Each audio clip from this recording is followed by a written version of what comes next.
मुका के वहींदे पे या मैं बहुत थका बैठा की कर गल है मैं मसाई बैठा भैया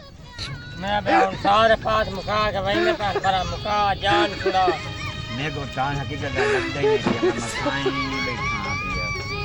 भैया यार पैसे नहीं ना ए वजह अल्लाह माफ दे केड़ी गल तो भैया मैं 100 रुपया घाट चले मैं कहां ऐसे मैं अब लेट चला बा लम्बे हो चला तो कर रहा है पर मुका चल हो घाटा लिखेड़ी गल मैं काम तो वही करूंगा बैठे सामने कल मैं बहुत थका बैठा मैं ला मेरा बेटा लावना पाए सारे मुकाई खलोता ना सब खले इंतजार तू आगे नाल बंदा भाई वाली करे ही ना भाई वाले लिखेड़ी गल मेरा आसा इंसान नहीं भावे लेट ला तो भावे हाथ मैं हकीकत गल यार मेरा काम होंदा ही नहीं भैया हकीकत गल नहीं लगदा भैया दादान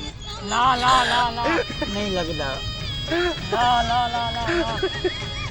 ये केड़ा तरीका है किला मुकवाद फिर नंदेल करे न ला मेरे को नहीं लगदा था ला ला ला ला हिम्मत मार हिम्मत मार हिम्मत जल्दी करो बस मेरे को मौक गई ला ला ला ला ला ला ला शाबाश ला ला ला वाह भाई वाह तो मैं तो नहीं ला सकी ए किला मुकवाला